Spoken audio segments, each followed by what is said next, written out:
Hey YouTube, welcome to Angelo'N'Gaming. I'm just going to be covering the final two fights of Elden Ring, having finally achieved my platinum. I've skipped all the cutscenes, so hopefully I don't spoil anything for you.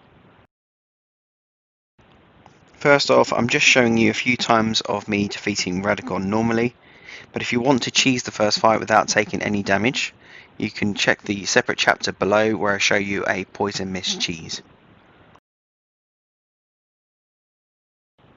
So at this time of recording, I've played Elden Ring for over 150 hours now.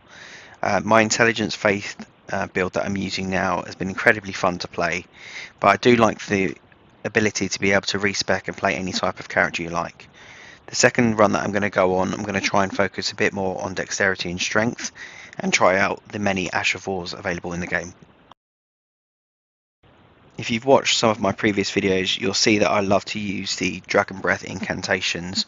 So my second run, I'll be using the Drake armor set and keeping some of those just for fun. My next video will just be covering my favourite weapons in the game and why I enjoy playing them. If you have anything you'd like to see, please let me know in the comments and I'll try and get that made for you.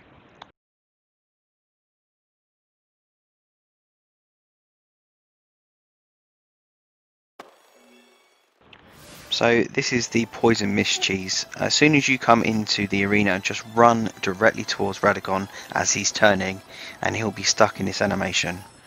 From here you can just use the poison mist spell multiple times and then eventually his health's going to tick down, but it is going to take a long time. Sometimes the spell doesn't take effect on him, so it's better just to cast it 4 or 5 times until you see it start to tick down. If he doesn't have the poison glow around him, cast it another couple of times and it will kick him. And if you're still watching at this point in the video and you haven't skipped this part already, just listen to the quality music in the background. That sounds like an 8-bit fighting game.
So now Radagon is done and dusted, we're on to the Elden Beast fight.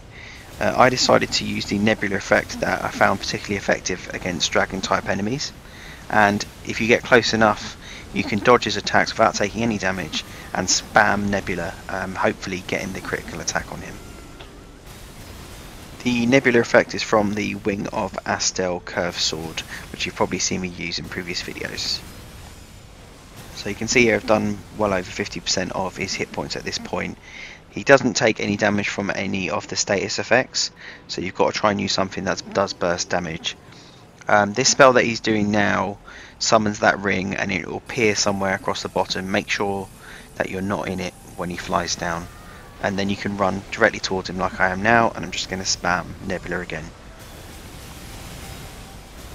Make sure you don't take damage from a majority of his attacks. It's best to have as much holy protection as possible, either through the talisman, through your gear, or through spells. So the ability he's doing now is triple rings. Sometimes this can spread out over a really wide area and it's really hard to get out of. So just make sure that once you're in it, it's best to de-lock and run out of it. Luckily I didn't get that this time and I could go back in for more attacks. So although this fight has been really easy for me just using Nebula, I get a little bit cocky here and almost die. So it's worth just paying attention till the end. Luckily my Mimic does the final bit of damage and that's all over. Thank you for watching. Please like and subscribe for more Elden Ring content, and I will be going over the second run of the game, so if there's anything you'd like to see, please let me know. And as always, good luck.